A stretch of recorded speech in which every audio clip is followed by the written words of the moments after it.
Welcome to On the Frontline, the Military Rec Show, where we spotlight the professionals dedicated to strengthening the quality of life for our military communities around the world. In this episode, host John Prue sits down with retired Navy Quality of Life Director Ed Cannon, whose remarkable 40-year journey took him from serving hot dogs at softball tournaments to leading quality of life programs for the entire U.S. Navy. Ed shares how recreation, fitness, family support, and community programs directly impact military readiness, retention, and resilience. From overseas assignments in Italy and England to shaping Navy-wide initiatives, you'll hear firsthand why quality of life truly matters for our service members and their families. This is On the Frontline, powered by the DPRS Media Network. Let's dive in.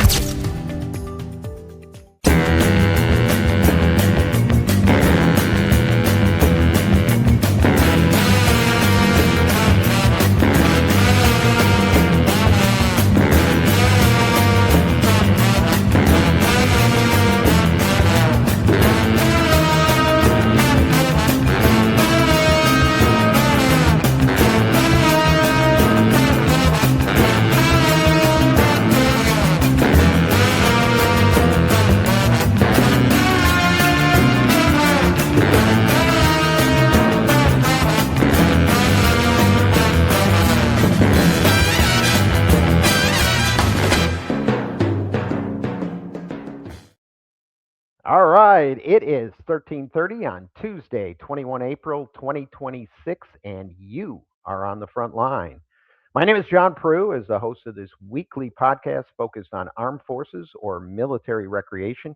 We talk to professionals in the industry who are in some way making a difference in the quality of life for our military and their families. For all of you out there, you might be a morale, welfare, or recreation or MWR professional who's directly supporting quality of life for our military and families each and every day.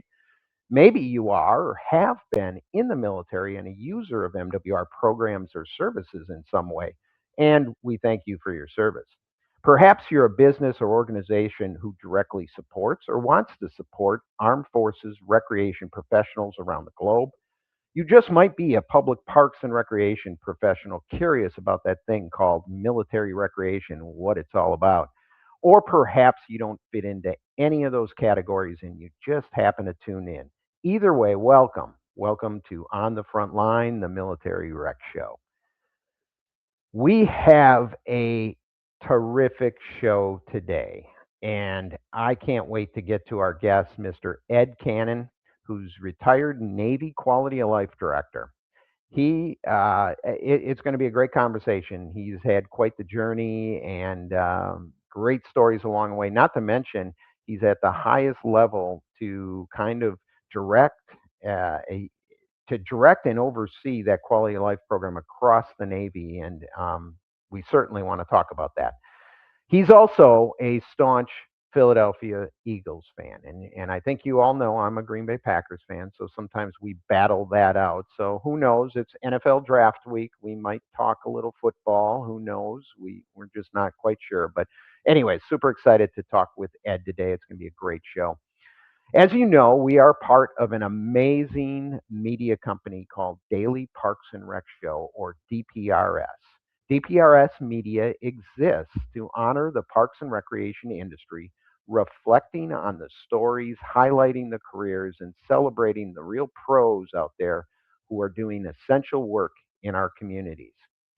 And that includes our military communities.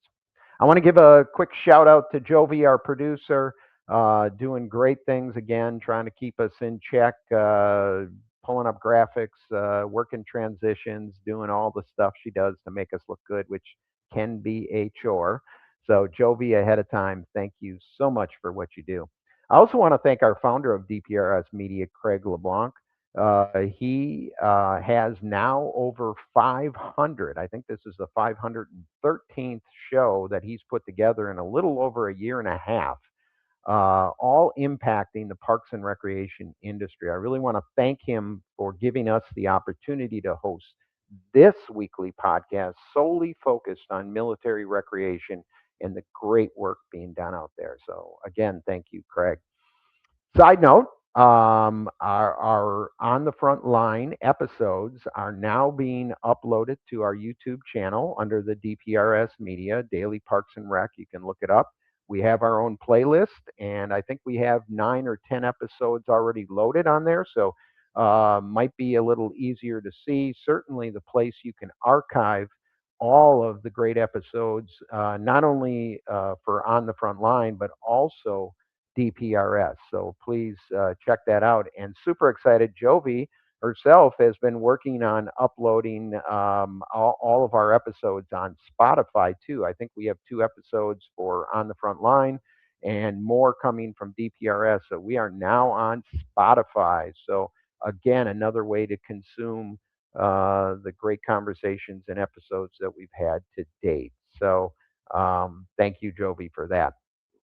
Our sponsor today is Outdoor Link. If you want to turn your entire city on and off with a swipe of a finger on an app, this is what Outdoor Link does. Outdoor Link builds smart cities connecting your park lights, splash pads, fountains, scoreboards, bathroom door locks, or anything really that's powered by electricity into a simple app on your phone, tablet, or desktop that can be controlled from any location 24/7, 365 days a year.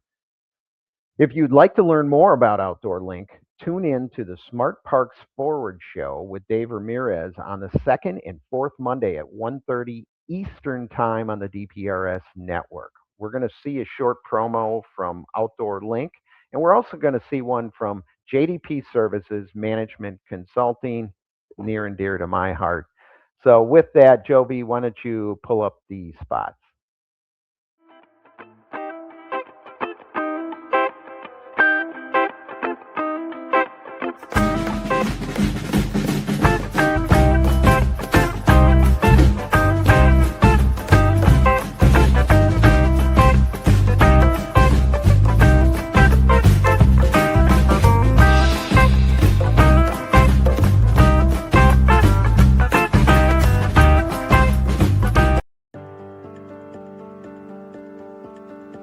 JDP Services Management Consulting, supporting parks and recreation and the essential service they provide.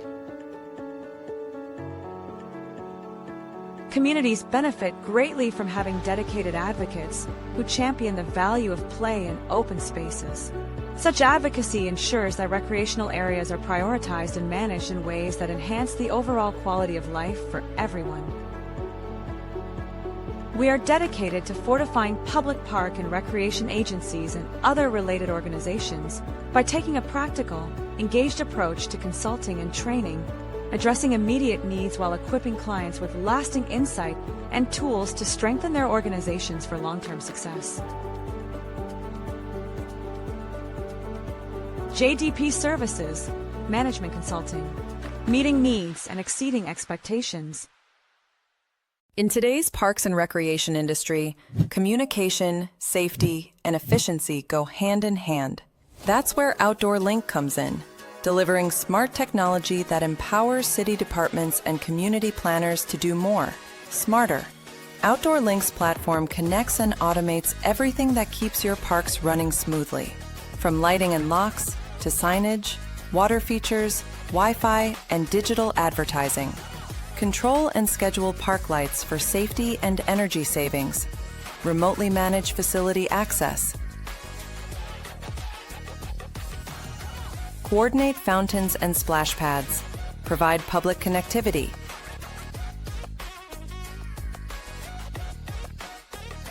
All from one simple, unified platform, giving you real-time control, data, and cost efficiency. For parks and recreation agencies, that means safer spaces, smarter resource use, faster responses, and stronger community engagement. And behind every great park story is great infrastructure. That's why Outdoor Link proudly supports DPRS Media Company, helping the Daily Parks and Rec Show amplify the voices of professionals shaping our communities every day. Outdoor Link, smart, connected solutions for parks, recreation, and beyond. All right, welcome back. As we usually do, we do look around what's happening around the world with our morale, welfare, and recreation programs from all the different services. Have kind of an abbreviated version of that this week, but I do want to pull that up because I want to get into this conversation with Mr. Ed Cannon, our guest today. So, Joby, why don't you go ahead and pull up the slide deck? All right. We're winding down in April and month of the military child. In the last couple episodes, we've highlighted a number of different programs. This is kind of a mix up from a couple different locations of events that we're having up. A lot of people celebrated over the past week. Um, it was Purple Up Day on April 15th. So a lot of celebrations happening with kids. So you see a lot of purple going on here. But Month of the Military Child, such a great month to celebrate, and um, just some really good stuff happening. So I wanted to highlight that as we start to wind down in the month of April here. But great month to keep celebrating those military children, which are so important. Okay, want to talk about this. We're going to feature this. A major concert happened this past weekend in at Naval Air Station Pensacola. We talked about it, did kind of a teaser last week on it, but Kane Brown was there, and Russell Dickerson was the opening act for that concert, and it's all part of Operation MWR for 2026, which is happening from Navy MWR, and it's, I believe there's 50 different shows that are happening at various locations. This was actually in celebration of their Pensacola's 200th anniversary as a base. So they were at a birthday celebration, lots going on. You can see kind of the crowd shots, the major stage, major act there. It was so cool what they were doing at Pensacola this past weekend, and the weather was so cooperative for them. So glad it worked out. Here's a few more pictures left behind. Even brought the kids out. So I remember my first concert. I'm not sure if all of you do, and I don't even want to mention the year or the act, but I do remember my first concert. um, so yeah, it was good stuff at Pensacola, and I wanted to highlight that here today. Okay, I do want to throw a shout out to NRPA, which we work closely, specifically with the Armed Forces Recreation Network of NRPA, which some of you who may be listening to this are members and understand. But they, in the on behalf of the Month of the Military Child, put together something from their education team and the NRPA online learning, collaborative ideas on public parks and recreation, and even for our armed forces folks to figure out how you can partner. So they put it out on Month of the Military Child, but these collaborative ideas could happen any time of the year. It's really just reaching out, and if you're a community near a military base, there's a great opportunity to partner. And again, this is a skill builder. This is kind of a new program they have through their learning department. You can sign up if you're a member.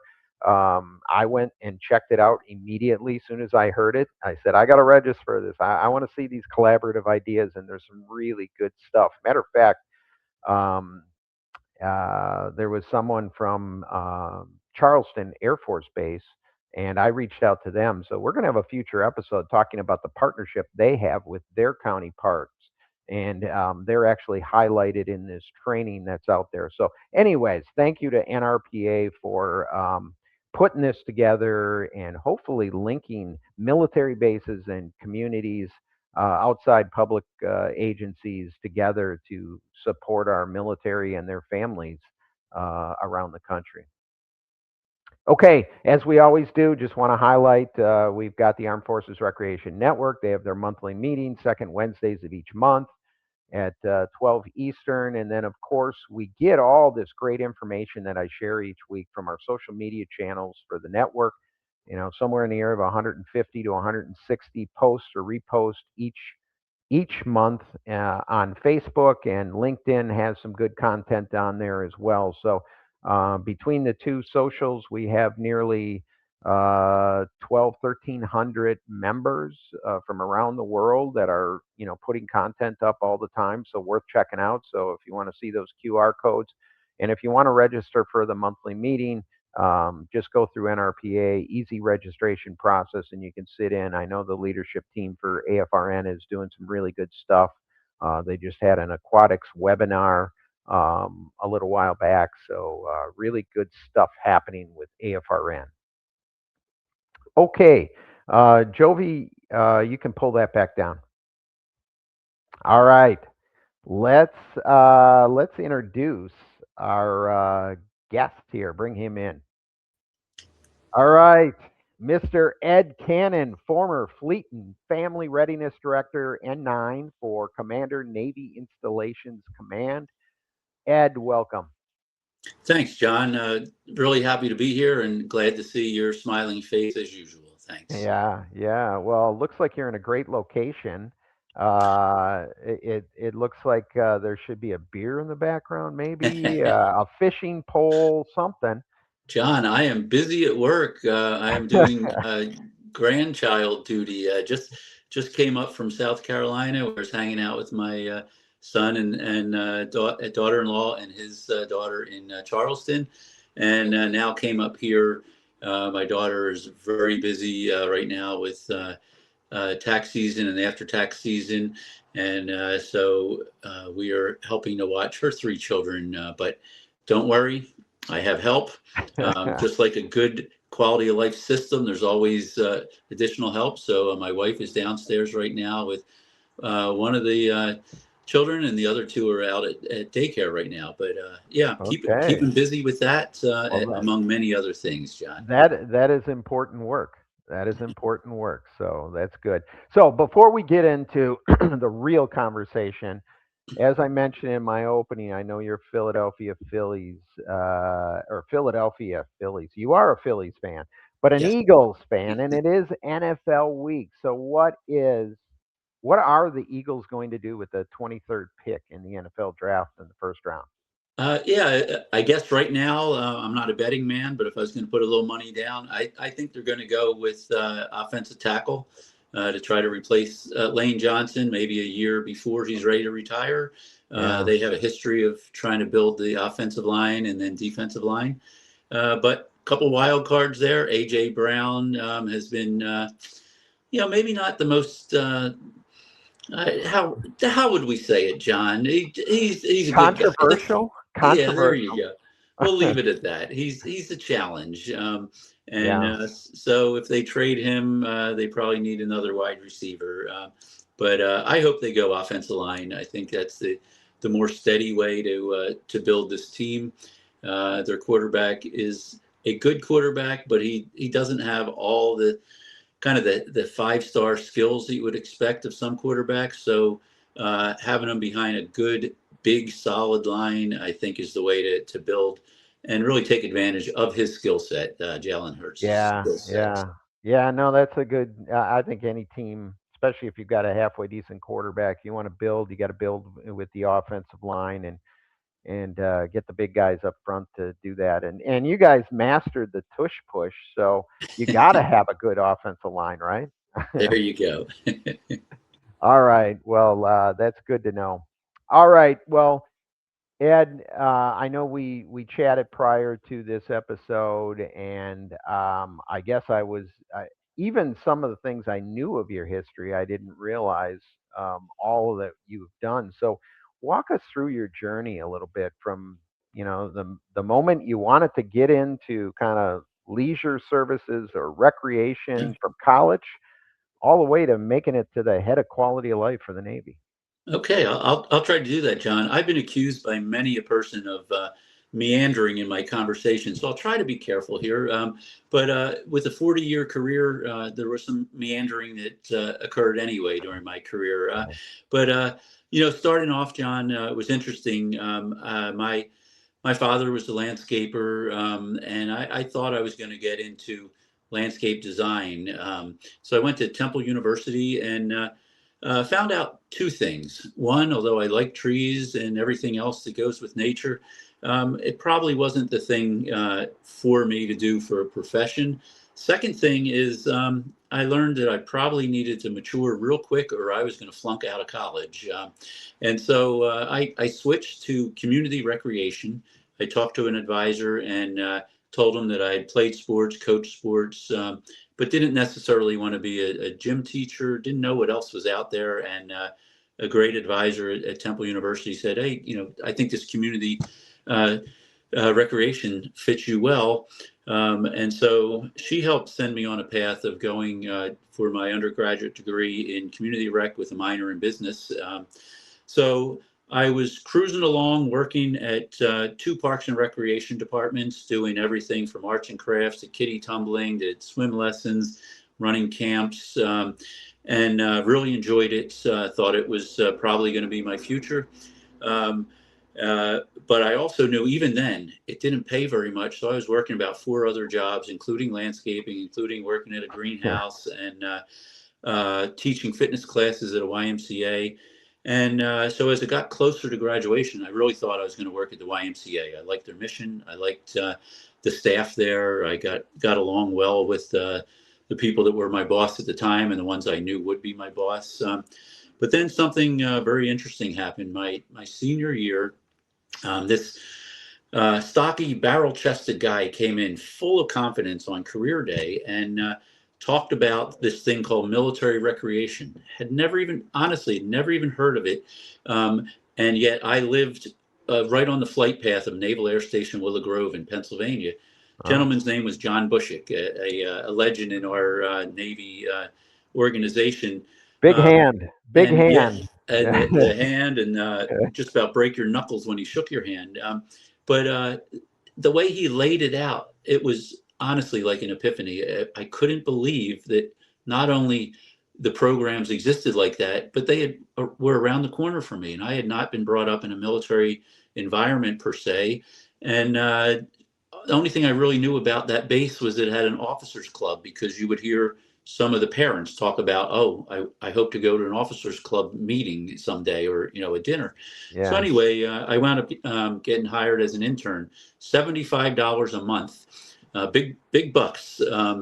And wound up falling in love with it. I wound up doing work on the side beyond my internship, working for Mr. Bushick. One of the highlights there was one day I got the absolute privilege of starting the day by dragging the ball fields, ready for a big mid-Atlantic tournament. Dragged the ball fields first, then washed up, put the hot dogs in boiling water in the concession stand, hooked the kegs up, served that, went out, handed the trophies out afterwards at the end, and then at the end got to clean everything up. So to me, that was one of the greatest days I had, and it was right there where it clicked to me that, God, I hope this turns into a full-time job. It is amazing that we all have similar stories to that effect. It's amazing that, one, you had to do a little bit of everything back in the day. I can't honestly say it's exactly like that anymore, but you learned the business from many standpoints. I used to run youth sports coordinator. It did everything. Well, that meant you did everything. You lined the fields, you dragged the ball diamonds, you cleaned up everything. There was nobody else. You were the person. You had the whistle as well. It didn't matter if you had 400 kids participating. You did it all, and obviously volunteer coaches. But we all have similar stories. That's awesome. Please carry on. I'm fascinated. Okay, so I'll carry on, and again, try not to meander too much. So wound up getting hired as the sports director there. Did that for a couple years, and another aha moment. Early on, I think a year into being the sports director, I got a new boss, a gentleman by the name of Jim Swilley, another true hero within the Navy world, who left this earth way too early. But Jim pulled me aside on his first evaluation he had with me. And after I had the evaluation, I went home and talked to my wife, and I said, I don't know if my boss is trying to get rid of me or he really likes me. Because what he said, Ed, he said, look at me. I'm only a couple years older than you. My boss is only a couple years older than me. Willow Grove's not that large of a base. you're probably never going to move up here. You need to think about going overseas. And, I took him at his word, but there was this little thought of, oh, geez, maybe he's just trying to get rid of me. So I Yeah. wound up Get talking to out. him. I wound up talking to him, a week later or so, and he said, "Oh no, Ed, really, you're doing a great job. But I want to be honest with you. I think I'm going to stay here." Ironically, he didn't stay there that long. He moved on. Yeah. But anyway, with that said, I applied for and went multiple jobs overseas, and I wound up getting hired as the athletic director at NSA Naples, Italy. And then within that same location, I wound up a year or so later being promoted to the recreation director at Naples. And then I moved on to be the deputy MWR director for the United Kingdom, headquartered in London. And I know for the most part, your crew knows MWR, but those in Yeah. Parks and Recreation is Morale, Welfare, and Recreation. Yeah. So it kind of encompasses a larger scope of the recreational field. And then I was promoted to the MWR director, also at London, and so had a great time. Turned out 7 years overall overseas for my first stint, but I thought it was time to kind of get home. And home to me was the Philadelphia area, and the Navy decided to play some tricks on me and shut down the Philadelphia Navy shipyard that I was hoping to go back to. And so I wound up getting hired in a little base in Indian Head, Maryland, that I had never heard of before. Naval Surface Warfare Center, Indian Head. Has a different title now, but that's what it was called then. And I talked to a lot of people in the quote big Navy, and the best anyone could tell me was, well, I know from DC there's a road that's called Indian Head Highway, and if you drive it as far as you can, you'll hit that base.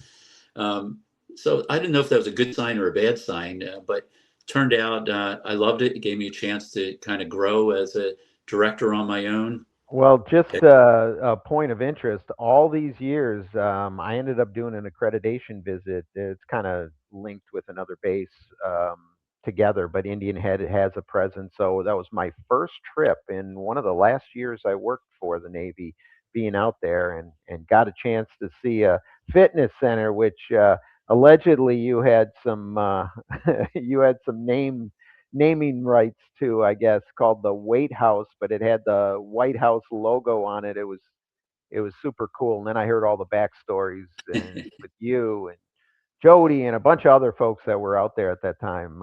Looks like you made a presence at Indian Head when you were there. Yeah, well, I'm glad. It was interesting. Interesting time because BRAC, base relocation and closure, was looking at closing Indian Head, and they actually moved away the explosive ordnance school that was there. So towards the end of my tenure there, we went from having, it was never a giant base, but maybe 500 Yeah. active duty, down to literally 5 active duty people on that whole base. With a big civilian mission, but not a large direct military support mission. So with that, I wound up leaving Indian Head and going to the headquarters of Indian Head, which was Naval Sea Systems Command. And I wound up being the MWR analyst for around 18 installations. This was during a different type of structure that the Navy had before they eventually morphed into Installations Command. Yeah, the old claimancy. Correct. Yeah. Correct. So the claimancy is kind of like a matchcom for the other services.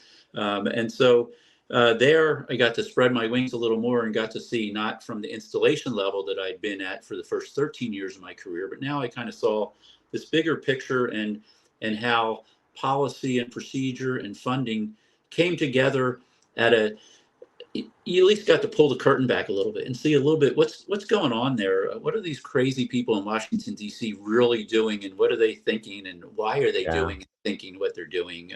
So it gave me a great perspective there. And I spent some formative years there. And then Navy Installations stood up. And so after a little bit of a detour where I was working in the Naval Sea Systems Command shipbuilding business office, because I was still finishing up my master's degree through Indiana University that NAVSEA was paying me for, or paying the cost of it, if you will. So I felt really obligated to stay there.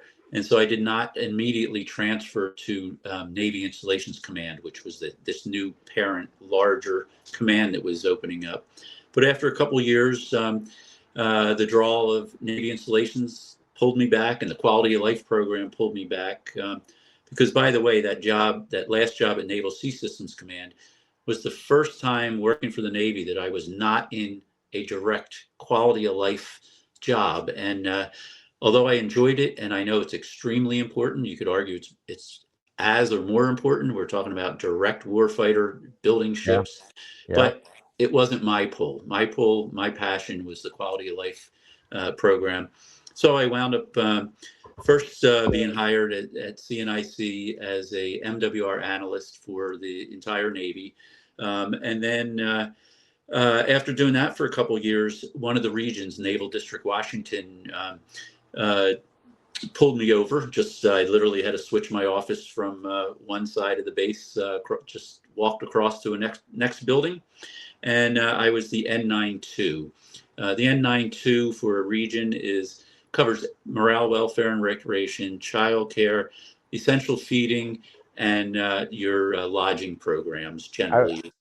I wore this CYP pullover just for Yeah. you because we're going to talk quality of life. One of the many business lines you oversaw. Absolutely. And then luckily I actually wound up getting pulled in by my admiral at the time, Admiral Gaudio, and he said, "Hey, Ed, you going to apply for the executive director job at our region?" And I kind of laughed at him, honestly. I said, "No, that's overseeing police, fire, security, the business operations, the comptroller. I'm a quality of life guy." And he almost stopped me in my tracks. He said, "Ed, no one does the types of things that the quality of life N9 people do." He said, you manage money. In the Navy, we're the only piece of the operation that deals with real cash, with accrual accounting, with real business. And we deal with personnel. We deal with more personnel issues probably than anyone else because we have fair high turnover in childcare and food service and other areas, not because we're a terrible employer, but because people look there often as a starting point, and then they'll move on to something else. And so we really have personnel down. Just out of the blue, I mean, who deals with part-time employees and seasonal employees other than, maybe the retail element, AFES, Right. Navy Exchange? So, by nature, we are an oddity for the federal government. Yeah, to be correct. honest. Yeah, so I applied for it and wound up getting it, and I was considered the senior civilian for that region, and really loved it. Loved working with the police, seeing behind the scenes of union negotiations at a larger scale, a federal scale. Same with the fire, and again loved it. But there was that magnet pulling me back again, and CNIC had a job opening for the N92, so that same position that I had at the region, but for all of Navy. And so I did that for about a year. And then my boss, a wonderful man, John Baker, told me that he was going to retire. And I applied for the job and was lucky enough to get selected as the executive director as the senior executive for CNIC N9, the Fleet and Family Readiness program. And, it was an absolute honor.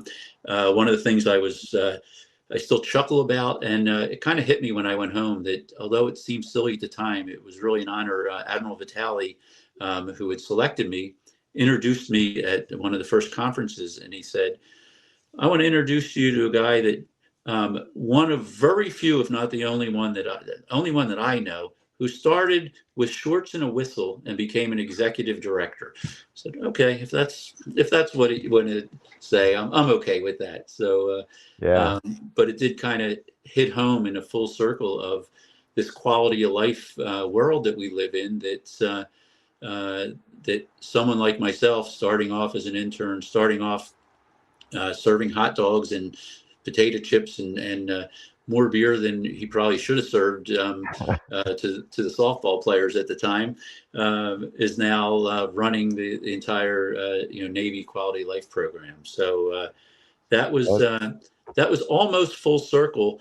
But then something crazy happened. A little bit after, well, when I became the executive director, went through the senior executive course, where you're officially appointed in the senior executive service, same time as admirals are appointed.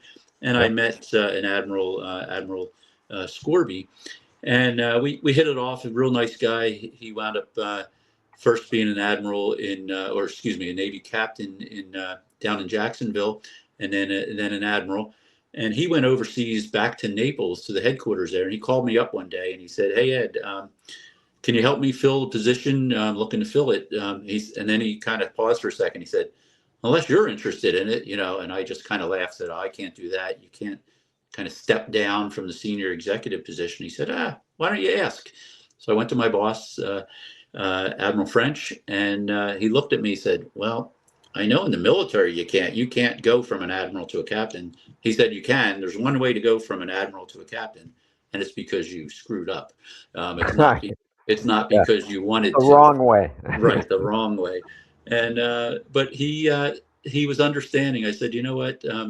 I love my 7 years overseas. I think this was an opportunity for me. I've been in DC from a selfish standpoint. Yes, I wanted to go overseas, but I also felt I had been in DC for quite a while. After I mentioned to you, 13 years was first at installations, but then after that, all the rest of my experience was in the Washington DC area at headquarters operations, and I thought it'd be interesting to see what is really going on at the field when I'm the one working there, and now I get to hear them complain about headquarters and directly, where when you go to visit a place when you're the executive, you don't. I tried very hard to know what was going on. I would talk to people behind the scenes, but that they're not telling you everything because it's just the way the world works. And so it was good to see that other perspective. And John, one little what I found kind of humorous, but at the same time was really full circle.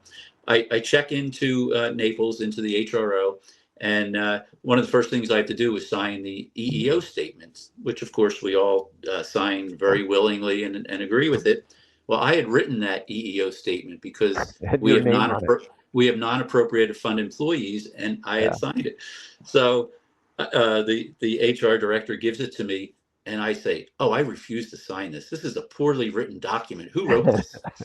And she looked at me. She's like, "Oh, I don't know. I think you have to sign it."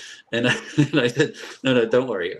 I'm definitely signing it." But it brought up it brought up 2 points. One, that those notes, those things that you sign are out there, but it also immediately reminded me I'm no longer in charge.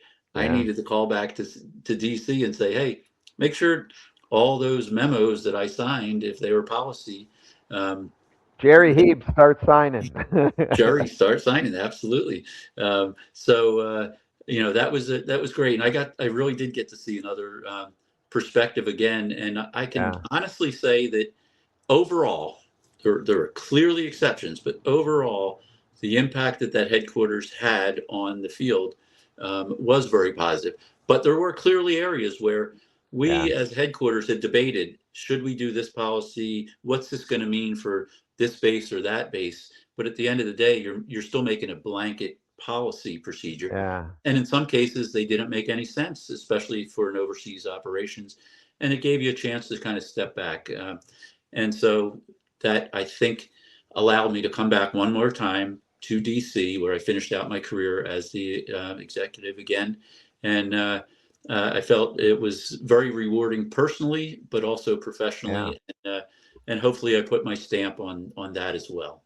Well, you did. I lived under all of the work you did, and you knew we had people that cared at headquarters, and it's a tough life.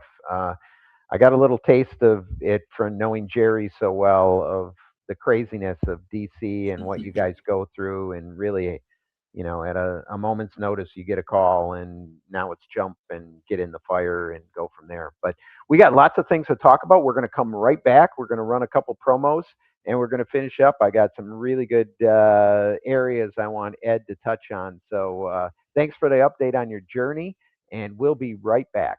Thanks, John. They say it's just rec. Just rec, where kids learn to try again. Just rec, where confidence begins. Where teamwork, effort, and fun matter more than trophies. It's not about perfection. It's about participation. It's not just rec. It's where kids learn to love the game and themselves. It's just rec until they learn teamwork for life. It's just rec, but it's everything to them.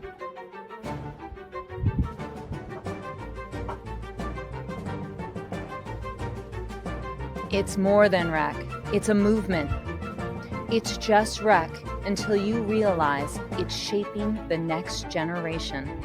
Together, we're not just running programs. We're building a culture of confidence, connection, and community. Join us. It started with a shared purpose, a vision to bring people together, to inspire, to learn, and to lead. And at CPRS Conference 2026, that vision came to life. From every conversation to every connection made, this wasn't just an event. It was a community in motion.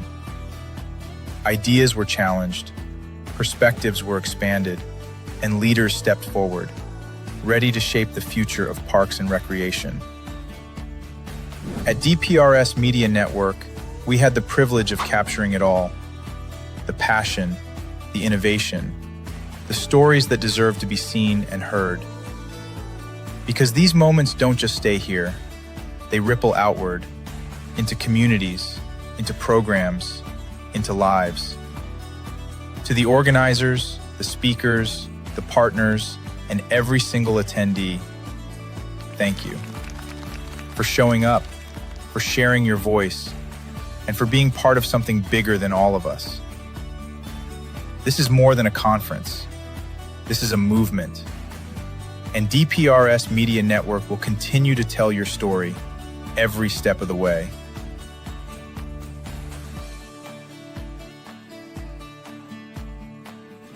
We'll see you at the next one.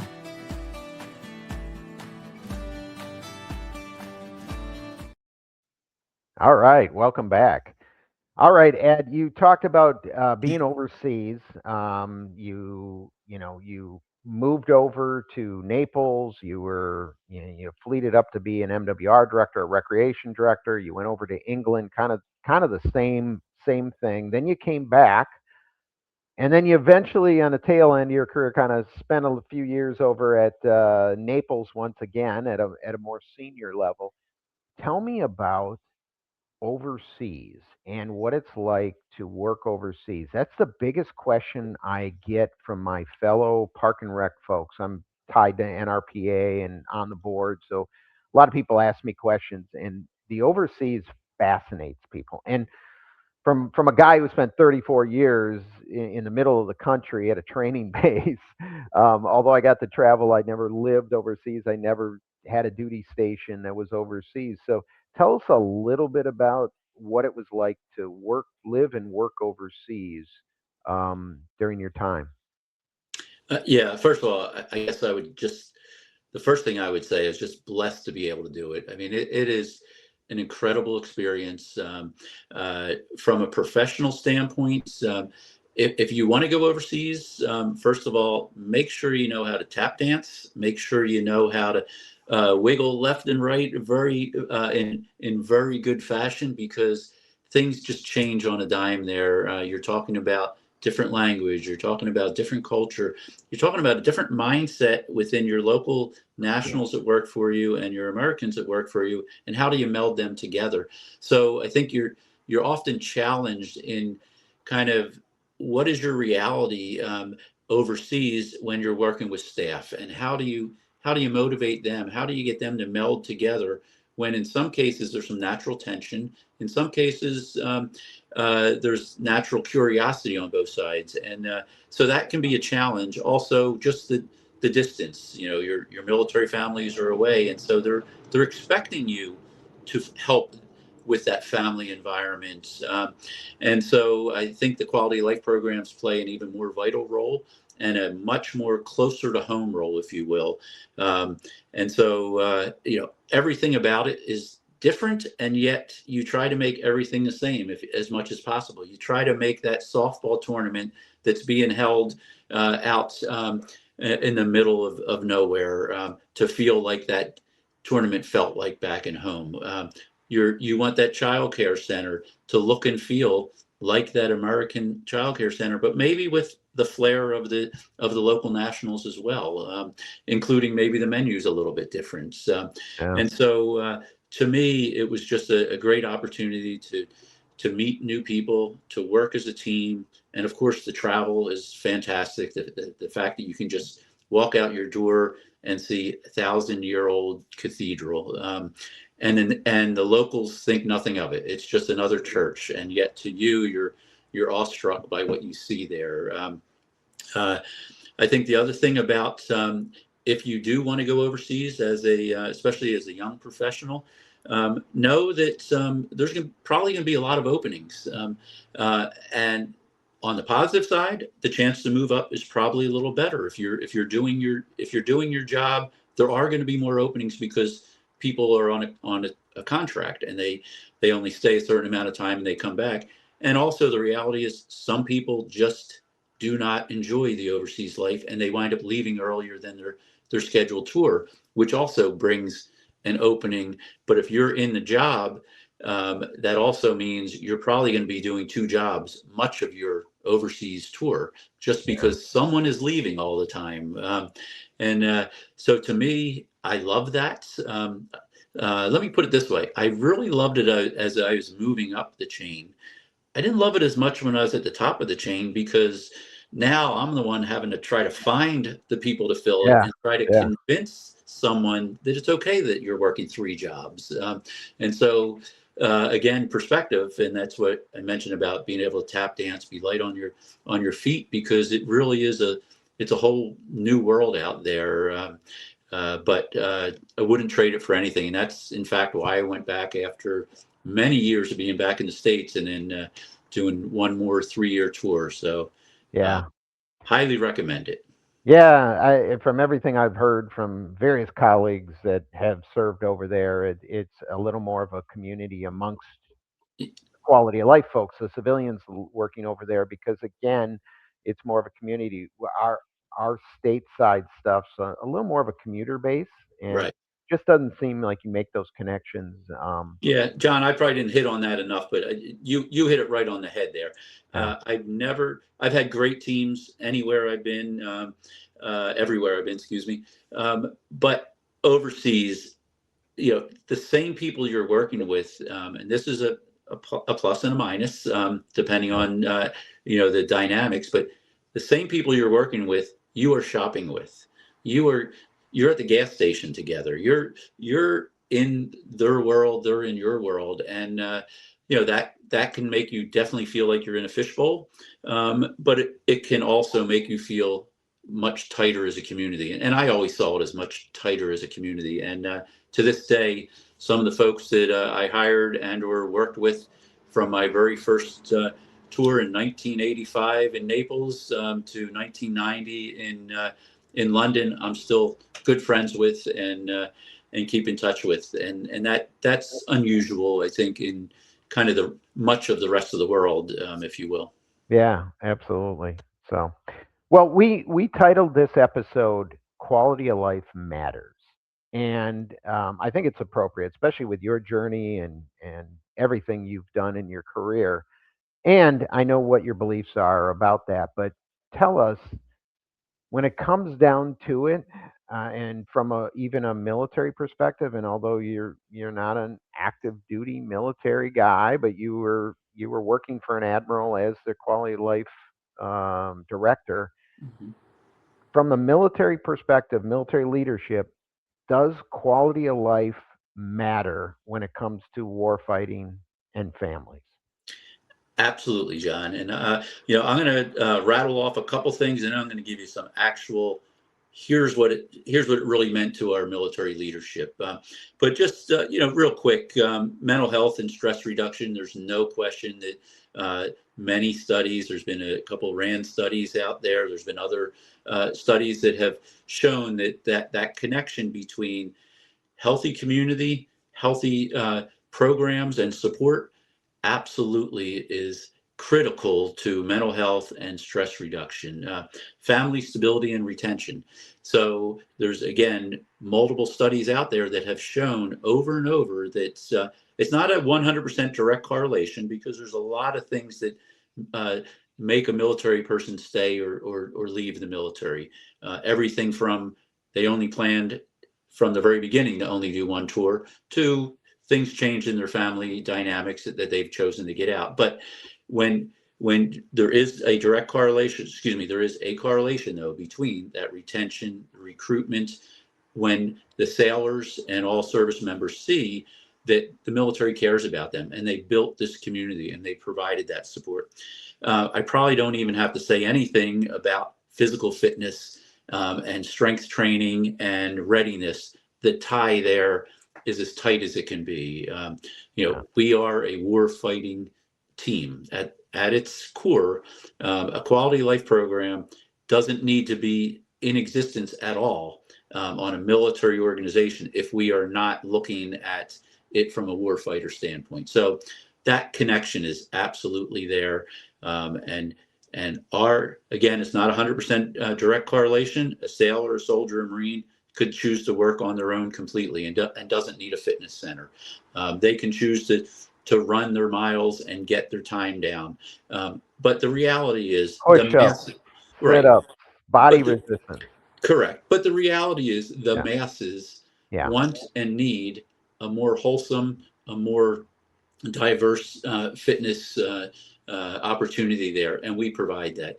And we take it one step further.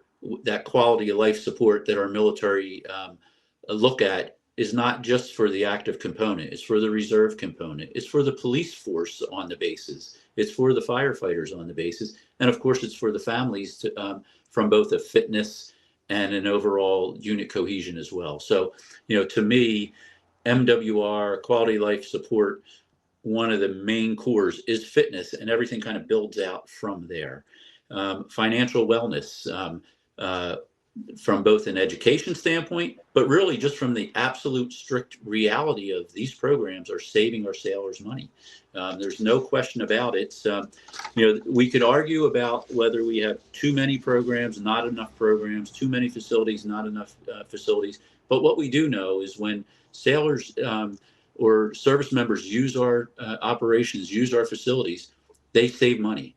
And that's money that they don't have to go and pay out in town for something that may cost 2, 3, 4 times more, or may not even be available out in their community. So, there's that definite financial well-being piece of it, and then just the social connectivity of it. So, do quality of life programs matter? Absolutely. And I'd like to then give you just kind of another, I don't know if aha moment's the right thing, but definitely showing where leadership stands. So a little after I became the director of CNIC N9, Admiral Greenert came up to our boss and said, hey, there's some programs that I think we either need to establish or do better at, and asked our commander, the 3-star, what do you think? Should it be under Navy Installations Command? Should it be under Operations Command? Should it be under Fleet Forces? Basically asked multiple options for that.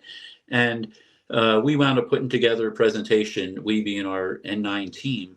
And within about a 1.5-year time frame, the Navy Wounded Warrior program transferred to Navy Installations Command.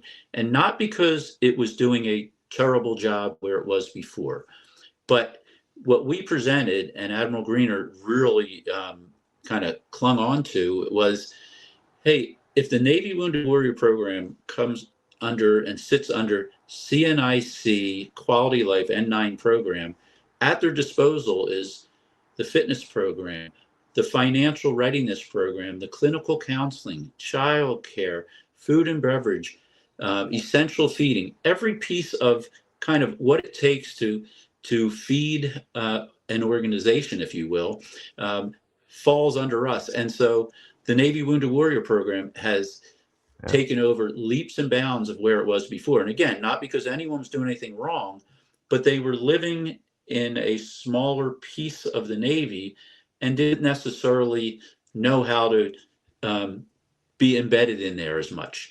And then fast forward just a little more, the Gold Star program, Navy Gold Star program in particular. Again, there was a recognition and the honor presented to anyone that was a Gold Star family member or spouse.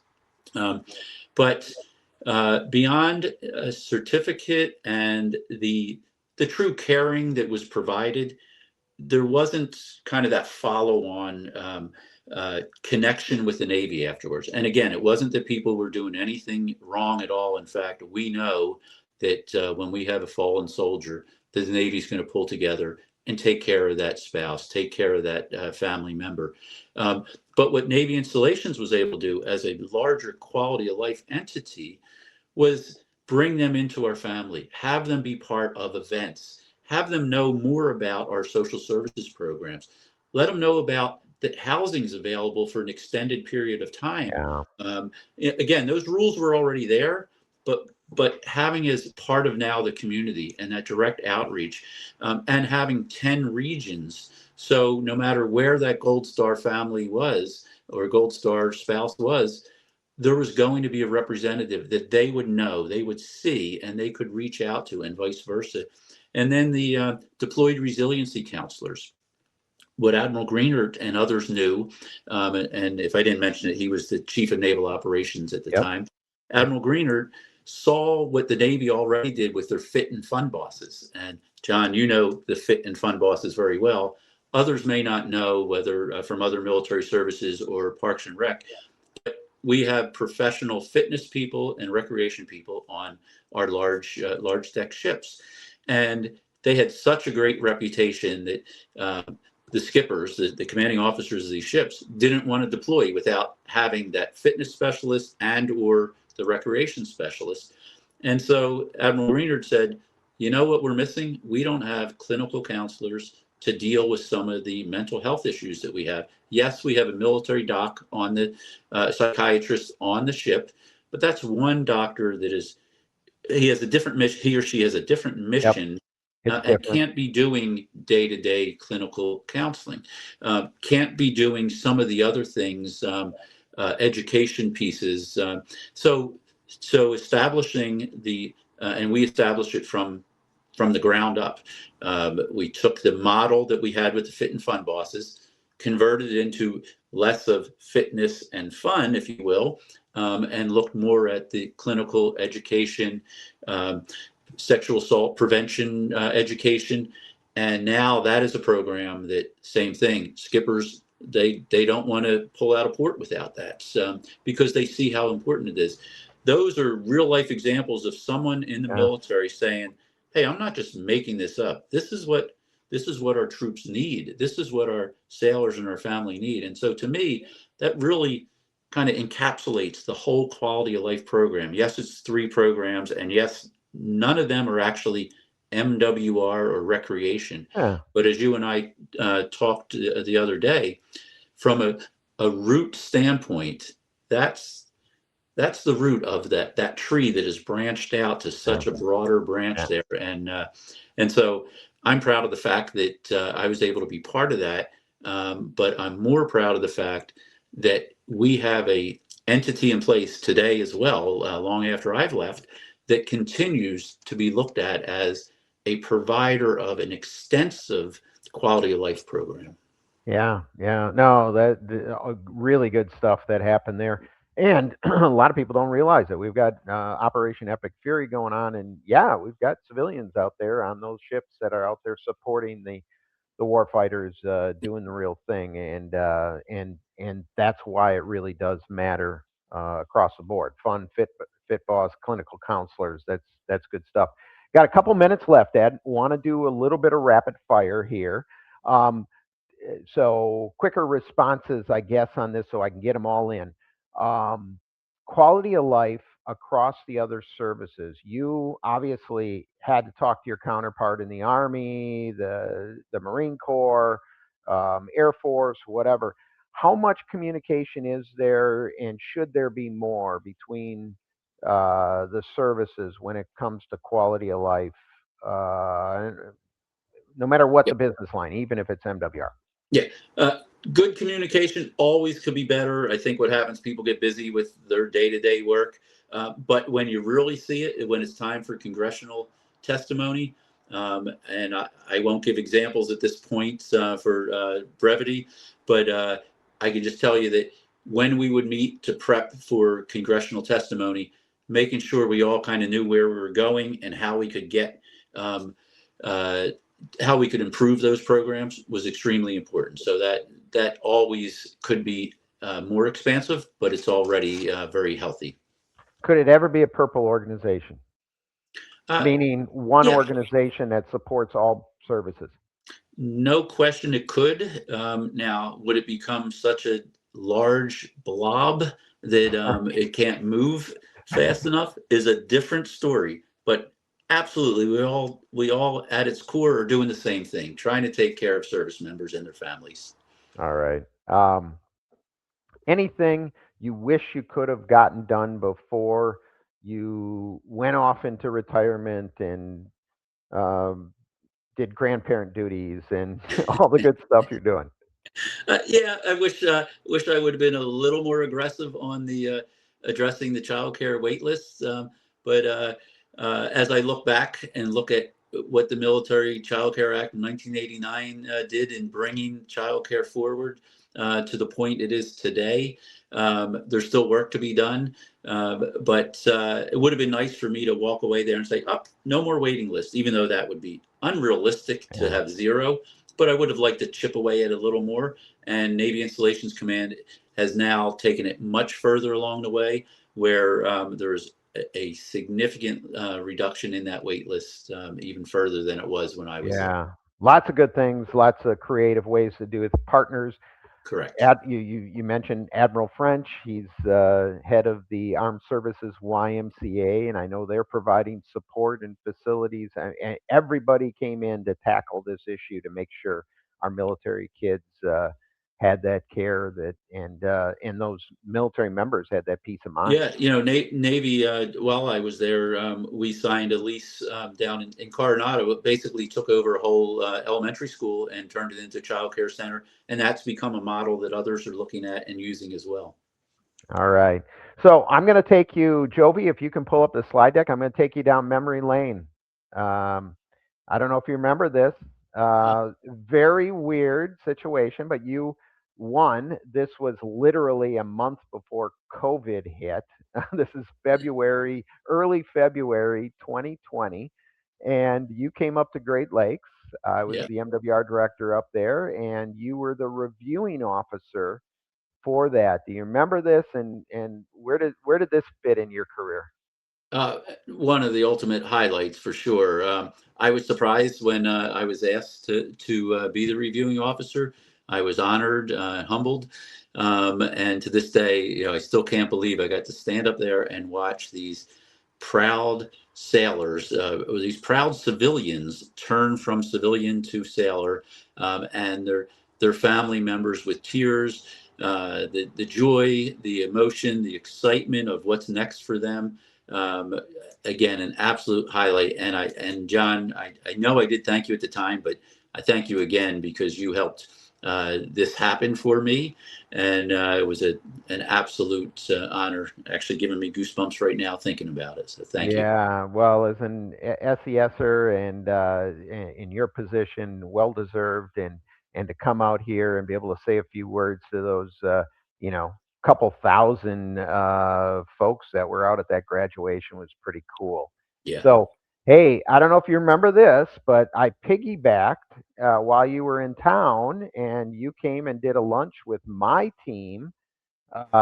We invited a couple of the other N9 folks. I didn't have oversight of N9, but I had a large portion. We had a luncheon, and you came in and did a little spiel for us while you were up at Great Lakes and during that time frame as well. So Yeah, I remember that very well, and really enjoyed that particular event. But honestly, at every base I went to me, those were some of the most important things. Was a chance to. It's great to see the programs, see the facilities, but it's really great to hear directly from, some of the MWR leaders, and those that are doing the work day to day, to hear what's really going on. And I hope I was or people thought I was sincere and felt I was sincere when I said to them that, hey, I really want to hear from you. What's going right? What's going wrong? And then I would take that back to my staff and talk to our staff about, hey, this is what the folks in the ground are really saying. And so I really took these type of events to heart, and try to use them as uh, opportunities to improve. yeah, Jovi, you can take the slide deck down. Yeah, Ed, last one I have for you before we get done here is craziest moment in your career. Could be back when you were a programmer and doing landscaping for John Bushik, to anything else. Any crazy story you want to quickly share with us? I think every special event was crazy, but uh, John, I told you about this, but I'll make it even shorter. So I apologize if we don't get the full effect here, because I know you're short on time here. But when I was in London, 4th of July celebration, which right off the bat I thought was a little funny that here we are in England, and we're kind of saying, look at us, let's have a celebration about us Rubbing winning the salt, war over you. rubbing salt in the wound, or maybe Exactly. or rubbing Exactly, tea but in the but wound.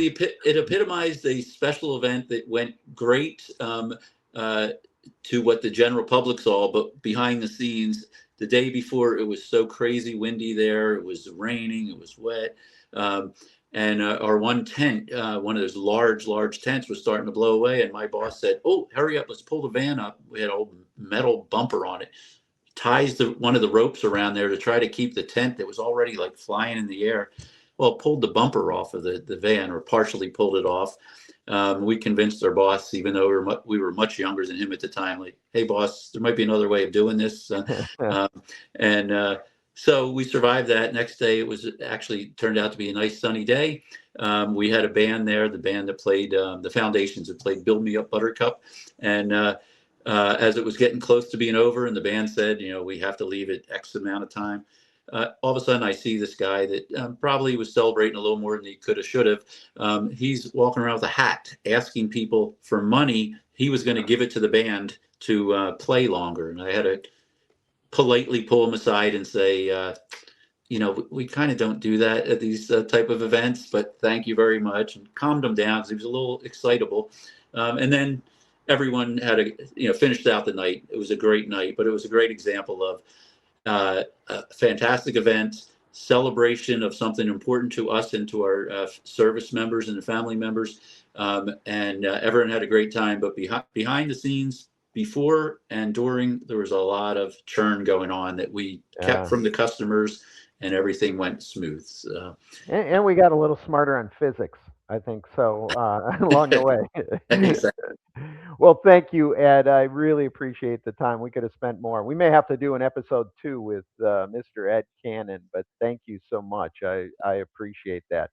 Thank you, That's John. it. That's it for On the Front Line.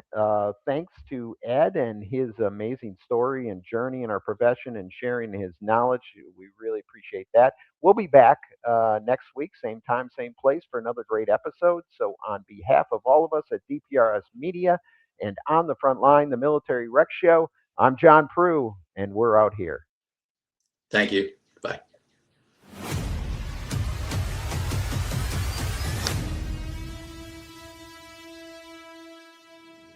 It didn't start with a big studio.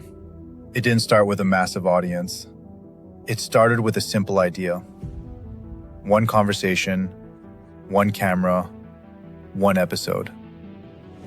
Back then, DPRS Media Network was just a vision. No guarantees, no roadmap, just a purpose. To tell stories that mattered. Stories from the Parks and Recreation community. Stories of leadership, passion, impact, and the people making a difference every single day. Episode by episode, that vision began to grow. More conversations, more voices, more people who believed in what we were building. What started as a show became something much bigger. A place where people felt seen. A place where ideas were shared. A place where the Parks and Rec community could connect, learn, and inspire one another. And today, we celebrate a major milestone. 500 episodes. 500 stories, 500 moments, 500 reasons to keep moving forward. But this is not the finish line. This is the beginning of our next chapter. In the months ahead and in the years to come, DPRS Media Network is growing into something even greater. We are building something truly special for the Parks and Recreation community. Something designed to bring people closer, to create stronger connections, to open new opportunities, and to continue serving the people who inspire everything we do. We are also expanding our reach through new partnerships, working with organizations who believe in our mission, partners who share our vision for community, leadership, and impact. And beyond the screen, we're showing up in more places than ever before, attending conferences, meeting leaders face-to-face, building connections that strengthen our community. Because DPRS has never been just about content. It has always been about connection. To everyone who has been with us, from episode 1 to episode 500, thank you. This milestone belongs to all of you. Here's to how it all started. And here's to everything still to come.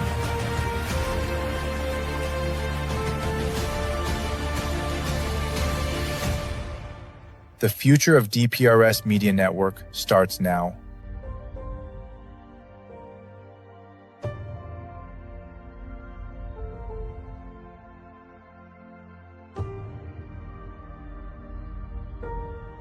Are you a vendor, brand, or service provider ready to connect with the heartbeat of local communities? At DPRS Media Co., we tell the stories shaping parks and recreation across America. Through podcasts, live streams, videos, and newsletters, we reach frontline leaders, city directors, and decision makers every single week. From youth sports and facilities to programming and policy, our audience is your audience. Sponsoring or partnering with DPRS Media Co. puts your brand in front of the professionals who build, budget, and buy for their communities. Launching a new product, growing your presence in public spaces, targeting cities, counties, or departments, DPRS is your trusted media partner. Whether you're in software, turf, aquatics, robotics, smart cities, or special events, partnering with DPRS puts your brand in the story. With commercials, interviews, social campaigns, newsletters, and live shows, we're your media team. Partner with us and grow your impact in the $200 billion Parks and Rec industry. DPRS Media Co. Stories that move Parks and Rec forward. Your audience is here. Let's meet them.